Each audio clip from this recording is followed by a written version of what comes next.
The restoration of Johns Creek has been a major project for Capital Land Trust and its partners. It has been interesting to monitor and observe how the restoration has progressed with time. I'll start by giving a brief history of the property, which altered Johns Creek and parts of the upland. Then I'll cover the restoration activities carried out on Johns Creek and the observations made on how the restored areas are functioning. I want to give credit to Mike Melton for this excellent recent photo of the preserve, and it shows Johns Creek and it shows where Johns Creek flows into Oakland Bay. So where is the preserve? The preserve is located about 3 miles northeast of Shelton on Oakland Bay. It's this little peninsula here that juts out into the Oakland Bay. Johns Creek flows out, initiates up near Johns Lake, and it flows down through the property and into Oakland Bay. Oakland Bay is an estuary, and it's connected to the southern part of Puget Sound through Hammersley Inlet. The picture on the left shows the 74-acre Bayshore property when it was a golf course, and in the foreground is the 27-acre pristine marsh on the property. And you can see it looks like about low tide here in Oakland Bay. You can see Johns Creek on the left. And chum, coho, and cutthroat trout are the predominant salmonid fish species using Johns Creek, including the rare Hammersley Inlet stock of summer chum. I first want to recognize the many partners who are involved in preserving the property and supporting its restoration, including the Squaxin Island Tribe, Mason Conservation District, Washington Recreation and Conservation Office, Taylor Shellfish Company, U.S. Fish and Wildlife Service, and the U.S. Washington Department of Ecology. This type of project, and there are many others, and this type of project requires many dedicated partners. Funding for the purchase of the property and for its restoration also was from multiple sources, particularly the Salmon Recovery Funding Board, the Washington Recreation and Conservation Funding Board, the National Coastal Wetland Fund, and others. With respect to history, this area has been home to Native Americans for thousands of years, most notably the Squaxin Island Tribe, known as the People of the Water. An abundant fish and shellfish resource was characteristic of the area, and Oakland Bay is still a major shellfish producing area. The Squaxin Island Tribe had a very large longhouse on the property, which was later removed by settlers in 1867. They have been very active in this project from the start, and they contributed ideas and direction for our monitoring efforts. In the mid-1800s, Enoch Wiley and family were homesteaders on the property, and they built and managed a water-powered lumber mill on the property, as you can see in this photograph. Johns Creek was dammed and altered to provide the water for the mill. And you can just imagine how much this altered Johns Creek if you had a dam, a mill pond, and this complex facility on the area pretty close here to in Johns Creek or near Johns Creek. The family later developed a golf course on the property, which also altered sections of the creek and upland area. The property was subsequently leased and then purchased by Bayshore Golf Club, and further modifications were made to the creek and upland area. Capital Land Trust purchased the Bayshore Golf Club property in 2014. The Bayshore Golf Club business was declining at the time, and they wanted to sell the property. This picture shows the general layout of the property. One restoration priority was the retirement of irrigation water rights from Johns Creek. 250 acre-feet per year of water from Johns Creek was used to irrigate the golf course. Just think of 250 acres with water 1 foot deep. That is a lot of water, and it now stays in Johns Creek for fish and ecosystem use. Restoration began in 2015. Buildings and their concrete pads were removed. The rust and yellow colored areas are where buildings were located. Some roads and golf cart paths, as shown like here, were also removed and restored, and side channels were constructed along Johns Creek, which I'm going to cover in detail in subsequent slides. However, remember this circled area. It is where one of the side channels was constructed.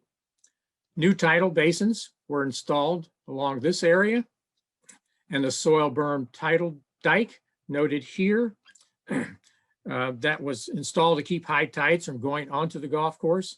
It was then removed, which allowed the marsh to once again reclaim some of its lost area, as well as expand into the new tidal basins. Prairie grasses were established in the center section of the property, and tree and shrub plantings were carried out in many areas. So the main restoration work on Johns Creek included construction of the side channels and the expansion and improvement of the adjacent riparian vegetation for shade and future large woody debris recruitment. These are the three side channels here, 1, 2, 3. And side channels are small secondary channels that are connected to the main channel at both ends. So you can see this is the upper end and lower end to each of these side channels. And so some amount of water was diverted in each of the side channels from Johns Creek, so it would flow through each of these. And Lawrence Reeves was the Capital Land Trust lead on the project. Karen Strilioff and Rich Geiger were the co-designer and project engineer respectively from the Mason Conservation District. They were Mason Conservation District leads. The Mason Conservation District surveyed the project site and oversaw bidding and constructions. Zephyrs Inc. out of Allen, Washington did the earthwork. And once again, we had many collaborating partners, including the Washington Department of Ecology, the Squaxin Island Tribe with Scott Stelzner, Washington Department of Fish and Wildlife, and the U.S. Army Corps of Engineers, and others. So during the talk, I'm going to refer to these three side channels as Section 2, Section 3, and Section 5.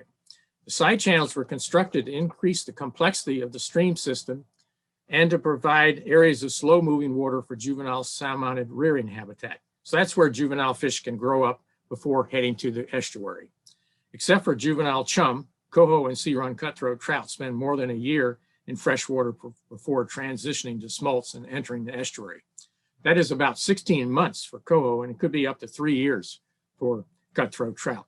So these slow-moving water areas are critical for juvenile salmonid rearing habitat. Large woody debris was added within and along the side channel banks and along 2 sections of Johns Creek. That's the Section 1 and Section 4.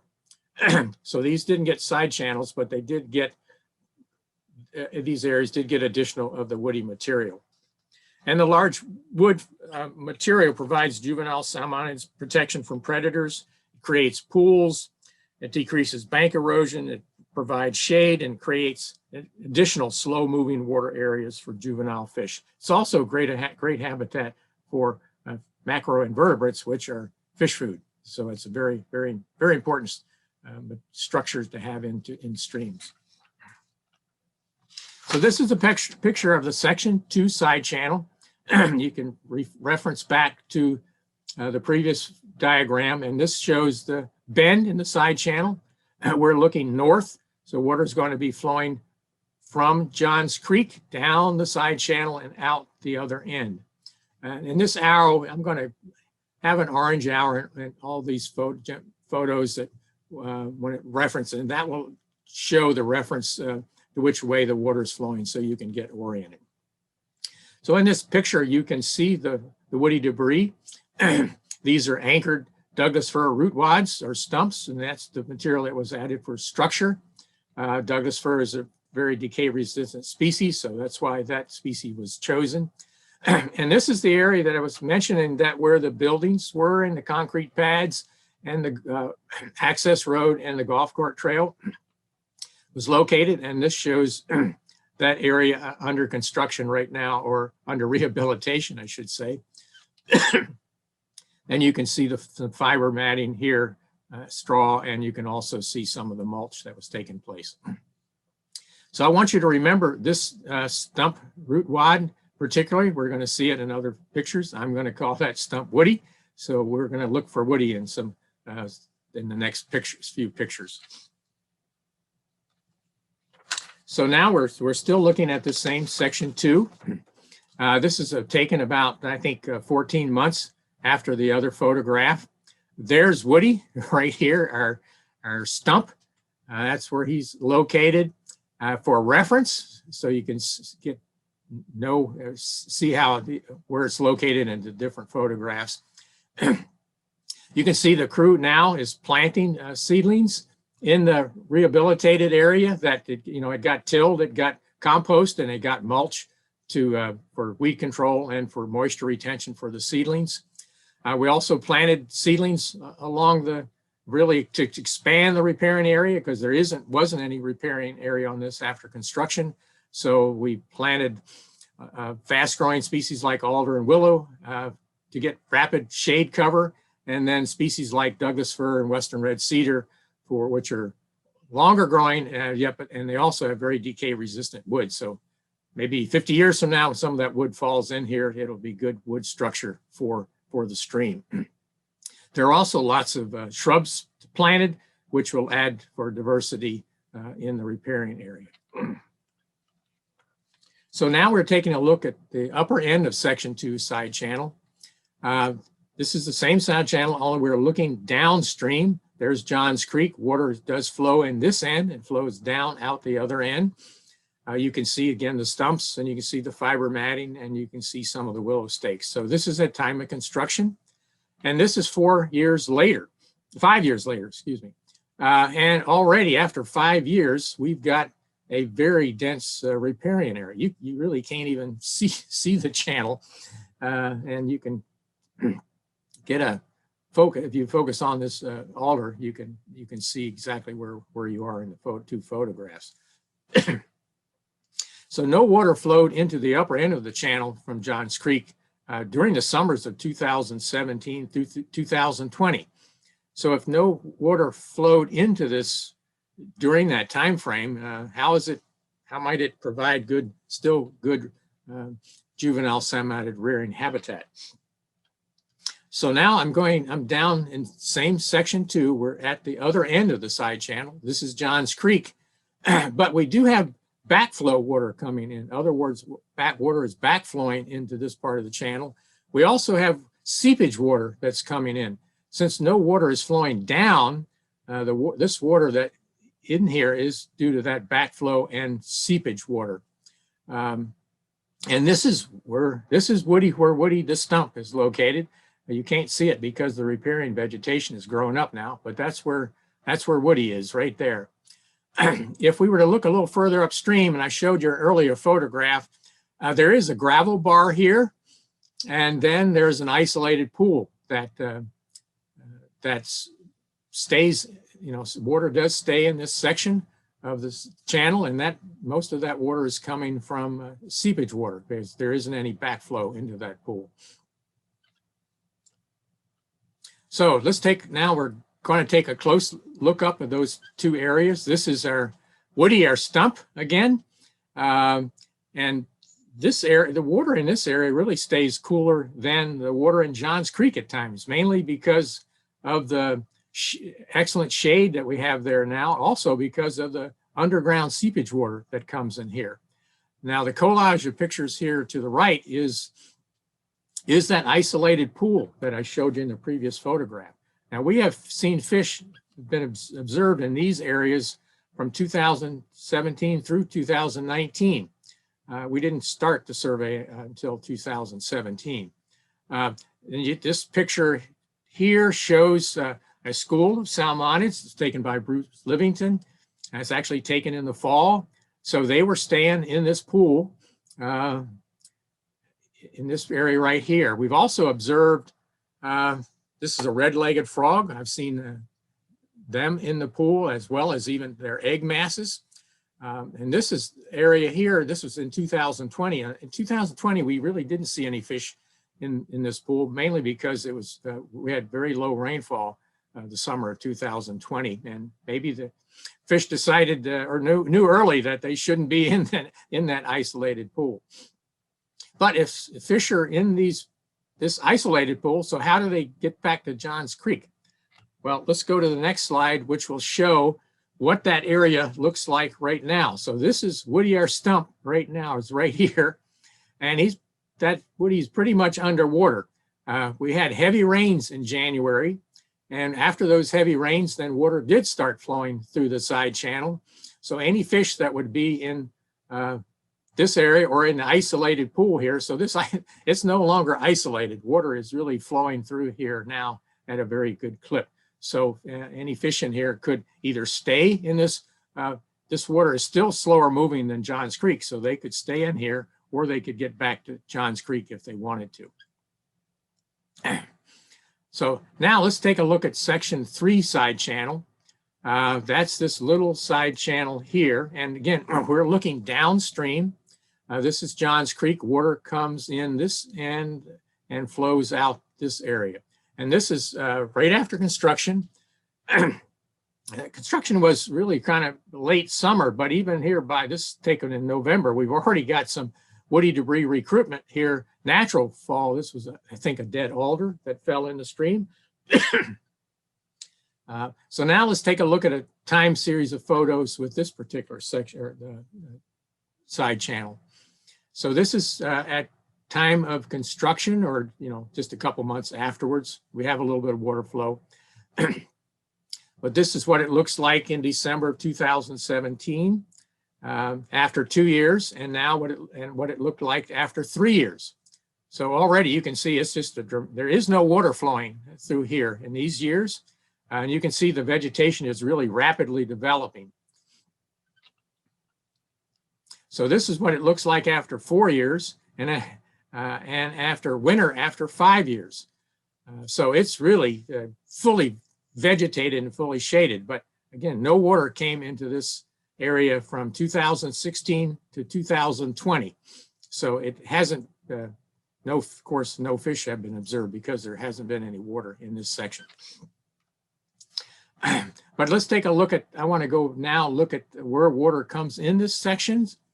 This is, again, this is this, we're in section 3, but now we're at time of construction. Water did come in this, this end, and it's flowing downstream.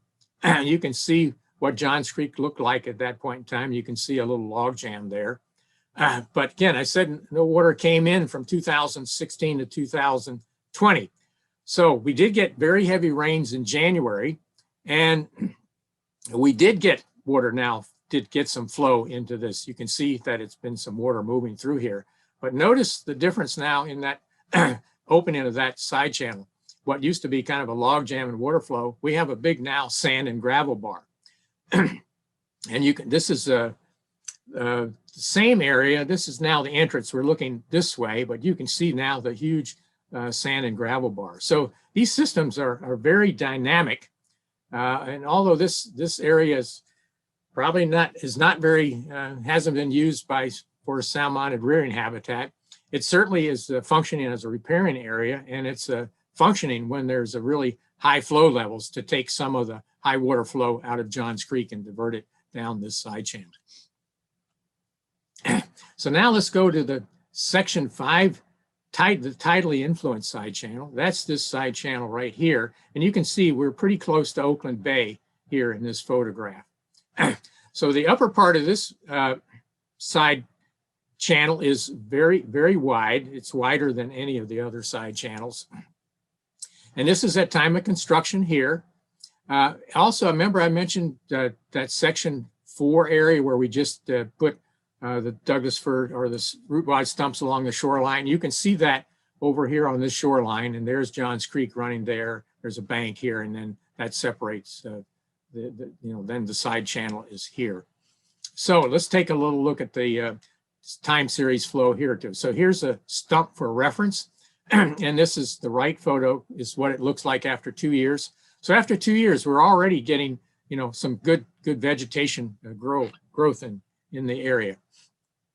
So this is what it looks like after 3 years and what it looks like after 4 growing seasons. And now after 5 growing seasons, and this is a 5 growing, this is on the fall left after 5 years, and this is the winter after 5 years. And in the summer of 2020, for the first time, we didn't have any water going down through this side channel during the summer. You can actually see a gravel bar here. So we had a little pool of water here that came out of Johns Creek, but it was no water flowing. But with the heavy rains in January this year, we now have water flowing back through this side channel at a good clip. And it'd be interesting to see how it changes the gravel bar there. So these, as I said, these systems are changing with time and they're very dynamic. So now let's take a look. We have seen fish in the years that we monitored from 2017 and 2019 using this wide basin area.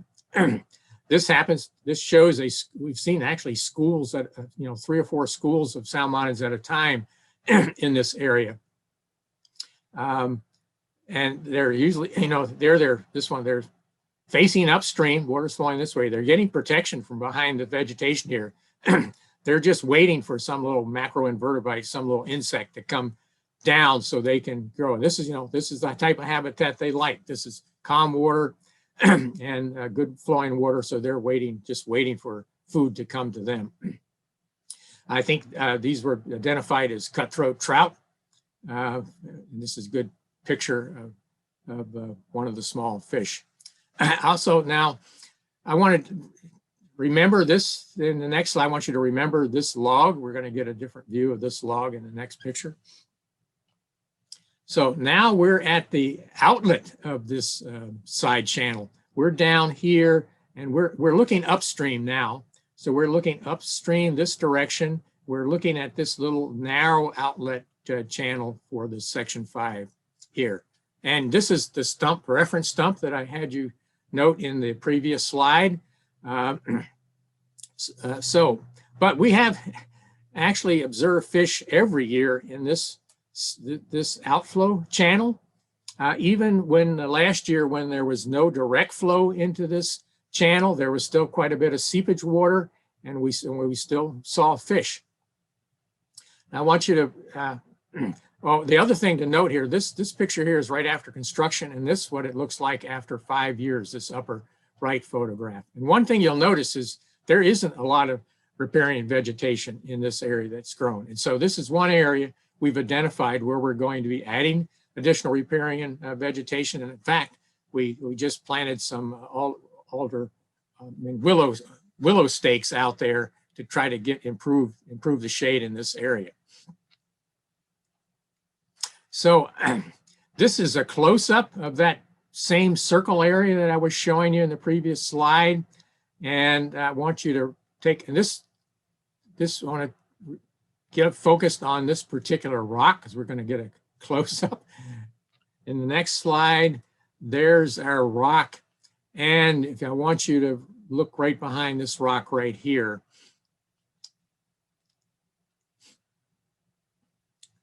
So can you see our little salmonid here hiding behind the rock? Again, they like calm water. They like slow moving water. So he's just resting and waiting for, I want to play that again. So if you didn't see it, he's waiting for another insect to come drifting by so he can sneak out and get it. So we did see salmonids here in the spring, this was taken last year. So in the spring, this water temperature obviously must be good enough for salmonids. So here we're looking at, this is the same area, only this is taken in July. And this is when we have noticed that the water temperatures are above what's really good for salmonids. But in the summertime, we have noticed there are schools of three-spine sticklebacks that will use this area. The sticklebacks, they're good, also good fish food for larger cutthroat trout and salmon. But the sticklebacks can withstand a lower amount of dissolved oxygen levels and higher temperatures than salmonids. So we see quite a few of these large schools there in this particular area. That's quite a few fish. I don't know how many you count there.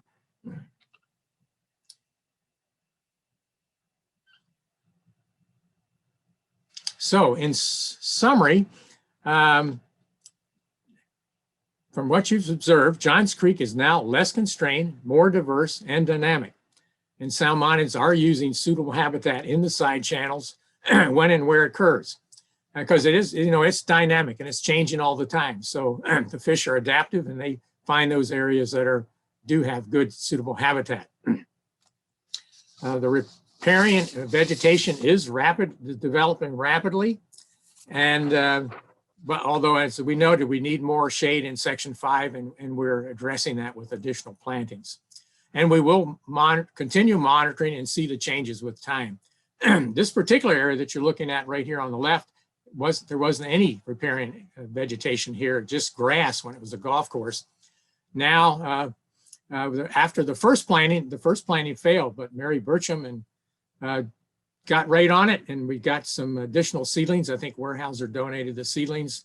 Mary organized a planting crew, and we immediately got out there and planted it, and now we've got a good stand of Douglas firs starting to develop, which will provide some more shade for this area of Johns Creek. So I hope you will visit Bayshore and observe the changes with time yourself. This particular photo, this is our photo on the left after construction, and this is what it looks like now after 5 years. This is the exact same location, and this is the Johns Creek Restoration Trail right here that's now installed that you can walk along. So I hope I can see you out there walking on the trail and see these things yourself. So I want to give Capital Land Trust volunteers Gary Graff, Sue Klemp, Alex Foster, and Doug Ryan, thanks for helping with some of these observations. And I want to thank Squaxin Island Tribe staff members Scott Stelzner, Sarah Sanuski, and Erica Marbet for their monitoring ideas and support. And I want to thank Capital Land Trust staff for having a vision for the preserve, along with its partners in coordinating the restoration efforts. And special thanks goes to Mary Burcham and Sarah Jacob for helping with the presentation, and Bruce Livingston and Mike Melton for some of the photos. And also, thanks go to also all the Capital Land Trust volunteers that have dedicated much time helping with these restoration efforts. So if you want to learn more about one of our preserves, or particularly Bayshore Preserve, you can visit capitallandtrust.org. And there's even opportunities to become trail stewards. So if you'd like to help us monitor and check for things on the preserve, you can become a trail steward. Just click on, after you go to capitallandtrust.org, click on Get Involved and click on Trail Steward, and you can get more details on how to become a trail steward. And also, you can participate in community science at Bayshore. Miriam Burcham has set up some photo stations here, and you can actually then take time series of photos yourself, and you can also send some of those photos to the Land Trust. And this is the Johns Creek Restoration Trail. This is the Section 2 side channel right in here. So you can observe that and walk right by some of the areas that we've talked about today. So again, look forward to seeing you on the trail, and thanks for listening.